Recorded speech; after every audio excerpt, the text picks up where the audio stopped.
baku labarin yadda mahaifina ya ci ni a cikin gidanmu. In na ce a cikin gidanmu inda mahaifiyana take, kuma mahaifiyata tana gida ya ci ni. Sunana Maryam, ni kuma ya ce a gurin mahaifiyata da mahaifina wanda ina da ƙanne mata. Ba adadi bari in kirga su kusan guda 5, sannan maza. Babana yana da mata kusan guda 4. Kowanne a cikin gidanmu ina gaɗi tana da 12, yara 12. Zan ce aƙalla mun kai 50 a cikin gidanmu saboda akwai wasu matan da mahaifina ma ya aura kuma ya saka. Tun ina shekara a gida wanda muna da yawa ba lalle ne a damu da tarbiyyanka da kuma yadda ka taso saboda ba a saka ido. Kowace uwa tana Allah yaron ta ma ya ɗan fita yawo saboda ta samu kwanciyar hankali. Mahaifinmu kuwa ba damuwa yake da mu ba. Asali ma kenan zan ce mahaifina in an tambaye shi yaran shi nawa sai dai ya ce wane kaza tana da yara kaza wane kaza. A shekara ba lalle ne ya zauna kuma tafiyi ne yakan tafi irin cirani zan ce dai kuma yakan dawo. To a cikin gidan mahaifina ya ce ni. Tun ina shekara 5 mai gadin gidanmu ya saba min da yana ci na mai gadin gidanmu in muna zaune muna ta wasa wani zai kira ni cikin ɗaki ya ɗan saka hannun shi daga hannu haka har na saba da shi. Yanzu da aka kai ni makarantar kwana makarantar kwana da ka sani boarding school. Da aka kai ni makarantar kwana ka san kuma makarantar kwana ba kowane makaranta ne akwai maza da mata, makarantar mata ne zalla. Hakan nan na gaya muku ba yadda na iya na riga da na saba da ci. Hakan nan masu gadi ne. Akwai wani mai gadin hostel ɗinmu inda muke kwana kenan wanda kullum da dare nakan ce kun shi har mun saba da shi sosai yakan ci ni na ci shi. Hakan nan sai ya zamanto bani da lafiya aka maida ni gida ɗan zazzaɓi ba abin zazzaɓin kirki ba. Na koma gida, ran da na koma gida ina zaune a cikin gida muna zaune har na ɗan fara samun lafiya hakan. To ranan dai abin mamaki sai na je ni gefen babanmu. In an ce gefen babanmu a cikin gidanmu babanmu yana da babban gida.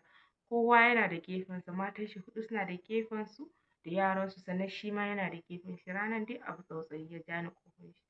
Ina zuwa ɗakin shi kawai na samu babana tsalle ya fito daga bayan gida me zan gani ni ko jikina lokacin ina 'yar shekara 17 jiki ya tashi. Ka san abinmu na mata idan sha'awa ya tashi ba yadda muka iya sha'awa matsa cinyoyi nake yi. Kallon babana a bayan gida wanka yake yi ga abun kuwa ƙato na gaya muku. Sai dai ka san shaiɗan da ja kawai na shiga kan babana a bayan gida. Ina shiga kan babanmu na ce mishi baba ka yi haƙuri na shiga ba tare da sanin ka na bayan gida ba. Ya ce mun in fice mishi daga nan gurin. Fitowar shi kenan ya samu ni a ɗakin shi ina zaune ina ta mammatsa juna na saka hannu sai can kalawo. Durina nake ta yi ina ta saka kaina na ɗan yi releasing kun san dai masturbating da ake ce mishi kenan. Ina ta kan yi kenan babana yana zuwa kowa ya kalli abu a buɗe walala. Shaiɗan kai ka shaiɗan da rinjaya babanmu kawai ya sauko shi sai kan cinya wannan matsan cinya na. Kun gane dai kun san akwai manyan cinya kuma ga laushi. Sai shafawa yake ta yi shafawa kan shafawa. Sai babanmu can anjima sai baki a kan nono.